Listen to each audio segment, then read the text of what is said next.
Hello my dear student, आप सभी को मोस्ट वेलकम है यूट्यूब चैनल अपना प्रगतिशील क्लासेस में। आज हम लोग इस वीडियो में देखेंगे आर्थिक क्रियाएं किसे कहते हैं और अर्थव्यवस्था संरचना का ढांचा यानी अर्थव्यवस्था कितने प्रकार के होते हैं। तो सबसे पहले हम यहाँ पर देखेंगे आर्थिक क्रियाएँ। आर्थिक क्रियाएँ किसे कहते हैं? हमारी वे सभी क्रियाएँ जिससे हमें आय प्राप्त होती है वे आर्थिक क्रियाएँ कहलाती हैं। जैसे हम कोई भी काम करके उससे पैसा प्राप्त करते हैं तो हमारा क्या कहलाएगा? आर्थिक क्रिया कहलाएगा। किसान लोग कृषि करके उससे आय प्राप्त करेंगे तो हमारा आर्थिक क्रिया कहलाएगा। डॉक्टर लोग क्लिनिक चला करके अस्पताल चला करके जो भी उससे पैसा प्राप्त करेंगे उनका वो आर्थिक क्रिया कहलाएगा। तो कहने का मतलब मेरा यह है कि आर्थिक क्रियाएं आप लोगों को समझ में आ गया होगा। हमारे वे सभी क्रियाएं जिससे हमें आय प्राप्त होती है वे आर्थिक क्रियाएं कहलाती है। चाहे जो भी काम कर रहे हैं हम उसी से हमको आय प्राप्त हो रहा है, हमारा क्या कहलाएगा? आर्थिक क्रिया कहलाएगा। मजदूर लोग मजदूरी करके जो पैसा कमाएंगे वो आर्थिक क्रिया कहलाएगा। तो आप लोगों को समझ में आ गया होगा आर्थिक क्रिया किसे कहते हैं। अब हम यहाँ पर देखेंगे अर्थव्यवस्था की संरचना या ढांचा, यानी कि अर्थव्यवस्था के कितने भागों में बांटा गया है और कौन कौन सा क्षेत्र अर्थव्यवस्था के अंतर्गत आता है और कौन कौन सा प्राथमिक क्षेत्र कहलाता है, कौन कौन सा द्वितीयक क्षेत्र कहलाता है और कौन कौन सा तृतीयक क्षेत्र कहलाता है, इसके बारे में हम लोग देखेंगे। तो आइए देखते हैं। ये हमारा टॉपिक है अर्थव्यवस्था की संरचना या ढांचा। कहने का मतलब मेरा है कि अर्थव्यवस्था की संरचना का मतलब भिन्न भिन्न उत्पादन क्षेत्रों से भिन्न भिन्न उत्पादन क्षेत्रों में इसके विभाजन से है। मतलब अर्थव्यवस्था के क्षेत्र है अलग अलग, उसके अलग अलग विभाजन है, उसके आधार पर क्या है अर्थव्यवस्था की संरचना को बांटा गया है। तो यहाँ पर बोलेंगे हम अर्थव्यवस्था की संरचना का मतलब विभिन्न विभिन्न उत्पादन क्षेत्रों में इसके विभाजन से हैं। जैसे यहाँ पर हम उसके अलग अलग क्षेत्र विभाजन किए हैं, प्राथमिक क्षेत्र, द्वितीय क्षेत्र, तृतीय क्षेत्र, उसके आगे देखेंगे। तो अगला टॉपिक है आर्थिक क्रियाएं के आधार पर अर्थव्यवस्था को कितने भागों में बांटा जाता है। यानी कि आर्थिक क्रिया के आधार पर अर्थव्यवस्था कितने भागों में बांटा गया है, तो इसको हम लोग देखेंगे कितने भागों में बांटा गया है। तो 3 क्षेत्र में, जैसे प्राथमिक क्षेत्र, द्वितीयक क्षेत्र और तृतीयक क्षेत्र। यानी प्राथमिक क्षेत्र में किसको शामिल करते हैं, द्वितीय क्षेत्र में किसको शामिल करते हैं और तृतीय क्षेत्र में किसको शामिल करते हैं। तो अर्थव्यवस्था को तीनों को हमको अलग अलग से हम लोग इसको देखेंगे कि प्राथमिक क्षेत्र के अंतर्गत कौन कौन सा चीज़ को शामिल करते हैं। जैसे प्राथमिक क्षेत्र में आ जाएंगे, प्राथमिक क्षेत्र को कृषि क्षेत्र भी कहा जाता है, यानी कि खेती बाड़ी से संबंधित खेती बाड़ी जो होता है ना वो किसके अंतर्गत आएगा? प्राथमिक क्षेत्र के अंतर्गत आएगा। तो इसलिए प्राथमिक क्षेत्र के अंतर्गत कृषि को रखते हैं, पशुपालन को रखते हैं। तो यहाँ पर हम बोल सकते हैं प्राथमिक क्षेत्र को कृषि क्षेत्र भी कहा जाता है। इसके अंतर्गत कृषि, पशुपालन, मछली पालन, जंगलों से वस्तुओं को प्राप्त करना जैसी व्यवसाय आते हैं। जैसे जंगल से कोई भी वस्तु प्राप्त कर रहे हैं, उसको बाजार में ले जाकर बेच रहे हैं, तो इसको हम प्राथमिक क्षेत्र के अंतर्गत रखेंगे। जैसे कि बीड़ी बनाने का पत्ता हम लोग जंगल से लाते हैं, तीन का पत्ता एक प्रकार का होता है, उसको उस पत्ते से हम लोग बीड़ी बनाते हैं, तो वो भी हमारा क्या अंतर्गत आ जाएगा? प्राथमिक क्षेत्र के अंतर्गत आएगा। जंगल से लकड़ियाँ लाते हैं, बाजार में ले जा करके बेचते हैं उसको, तो हमारा किस प्रकार से क्षेत्र कहलाएगा? तो आर्थिक, उसको हम प्राथमिक क्षेत्र के अंतर्गत रखेंगे। तो प्राथमिक क्षेत्र आप लोग को समझ में आ गया होगा। प्राथमिक क्षेत्र किसे कहते हैं, यहाँ फिर से समझिए। प्राथमिक क्षेत्र को कृषि क्षेत्र भी कहा जाता है। इसके अंतर्गत कृषि के अंतर्गत मतलब खेती बाड़ी करना कृषि क्षेत्र के अंतर्गत आया। जैसे फसल को उत्पादन कर रहा है, गेहूँ, चावल, सब्जी, जो भी चीज़ किसान लोग फसल उगाते हैं वो कृषि के अंतर्गत आता है। तो इसको हम प्राथमिक क्षेत्र में रखेंगे। किसके क्षेत्र में रखेंगे? प्राथमिक क्षेत्र में। कृषि को प्राथमिक क्षेत्र में रखेंगे। पशुपालन का मतलब कि जो होता है भैंस, गाय, बकरी, मुर्गा, मुर्गी, जो भी हम लोग पालते हैं वो प्राथमिक क्षेत्र के अंतर्गत आएगा। पशुपालन जैसे गाय पालते हैं, भैंस पालते हैं, और भी प्रकार के हम लोग जानवर को पालते हैं, जिससे हमको क्या मिलता है? आय मिलता है उसको दूध बेचने से। तो पशुपालन को भी हम लोग किसके अंतर्गत रखेंगे? प्राथमिक क्षेत्र के अंतर्गत रखेंगे। तो पशुपालन आ जाएंगे, मछली पालन यानी कि तालाब में हम लोग मछली जो पालते हैं उसको बाज़ार में जा कर के बेचते हैं, मछली तालाब से निकाल करके, तो मछली पालन हमारा किसके अंतर्गत आएगा? तो भी मेरा प्राथमिक क्षेत्र में आएगा। कभी कभी परीक्षा में पूछ देता है कि मछली पालन को किस क्षेत्र में रखा जाएगा, तो पशुपालन हो जाएगा, मछली पालन हो जाएगा, या अनेक प्रकार का जो भी कृषि से संबंधित हो जाएगा फसल, तो उसको हम लोग प्राथमिक क्षेत्र में रखेंगे। तो यहाँ तक समझ में आ गया होगा, मछली पालन को कृषि प्राथमिक क्षेत्र के अंतर्गत रखते हैं।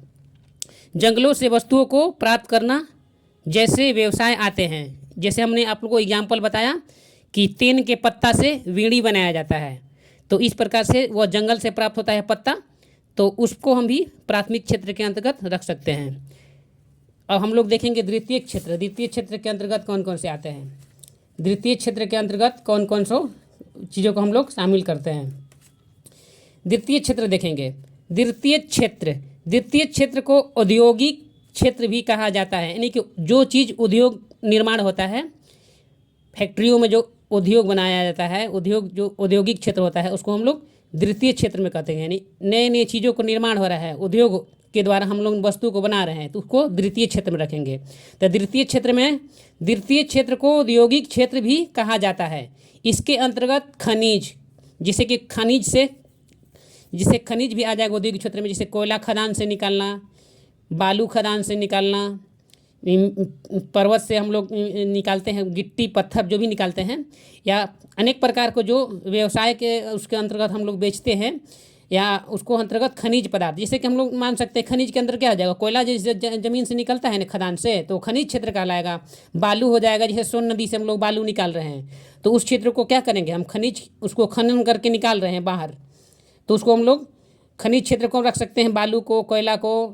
इस प्रकार से हम लोग इसको द्वितीय क्षेत्र में रखेंगे। तो यहाँ कहने का मतलब है कि खनिज, व्यवसाय, निर्माण कार्य, यानी निर्माण कार्य के मतलब कि कोई चीज़ हम बना रहे हैं, जैसे कि ईंट उद्योग है मेरा, ईंट हम बना रहे हैं, कोई भवन बना रहे हैं कार्यालय के लिए, ऑफिस के लिए, तो इस प्रकार से भवन निर्माण के लिए ईंट बना रहे हैं, ईंट भट्ठा को हम लोग निर्माण क्षेत्र के अंतर्गत रख सकते हैं, तो उसको हम लोग द्वितीय क्षेत्र में रखेंगे।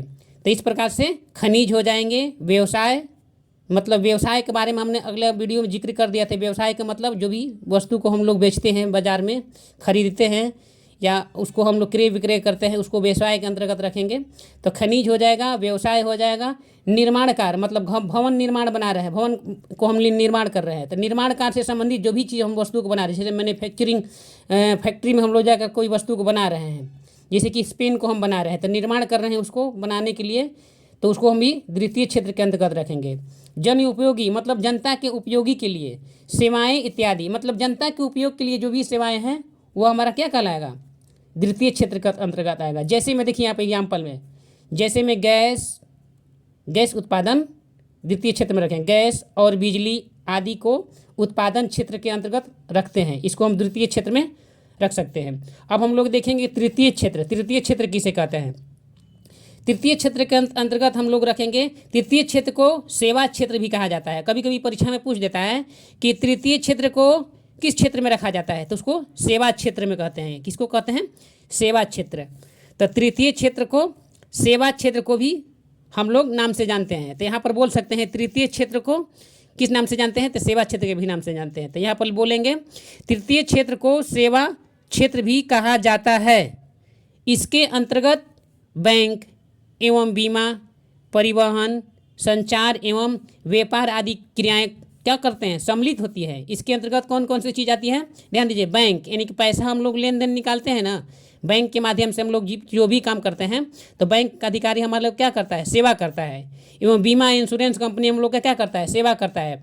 परिवहन का मतलब मान लीजिए कोई बस ड्राइवर है, हम लोग कहीं से एक स्थान से दूसरे स्थान तक ले पहुँचा रहा है, तो हम लोगों की क्या कर रहा है, सेवा कर रहा है।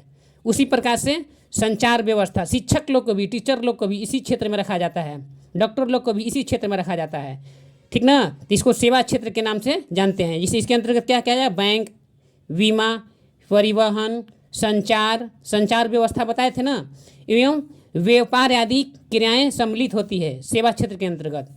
ये क्रियाएं प्राथमिक एवं द्वितीय क्षेत्रों की क्रियाओं को सहायता प्रदान करती है। ये देखिए जी, यहाँ पर प्राथमिक क्षेत्र यानी कि कृषि वाला क्षेत्र और द्वितीय क्षेत्र यानी कि आप लोग को जो बताएं खनिज व्यवसाय जो भी होता है जन उपयोगी सेवाएं को क्या करता है, इस क्षेत्र के अंदर सहायता प्रदान करता है।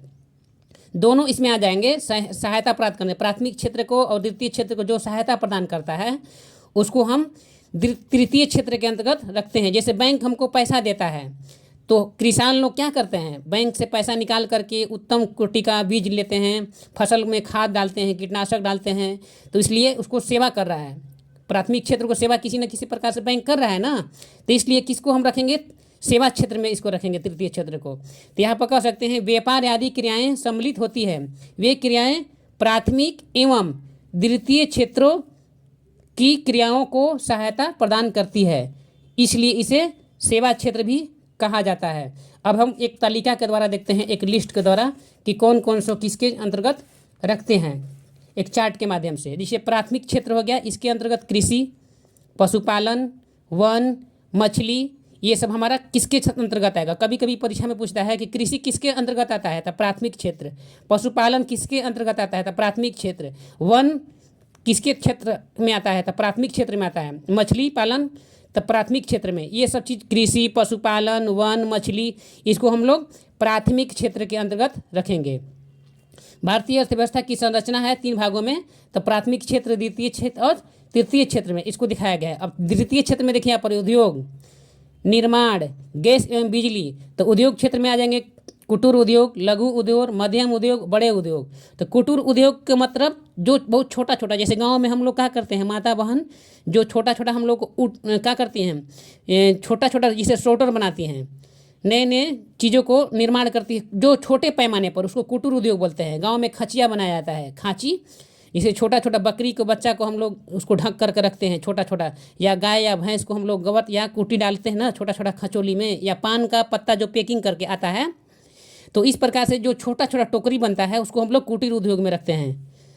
इस प्रकार से जैसे बेना बनता है, दौरा बनता है, टोकरी बनता है, उसको हम लोग कुटीर उद्योग में रखते हैं। उससे हम लघु उद्योग में उसको अंतर्गत समझेंगे, जैसे कि आटा पीसने वाला मशीन हो गया, तेल पेरने वाला मशीन हो गया गाँव में, तो उसको हम लोग लघु उद्योग में रखेंगे।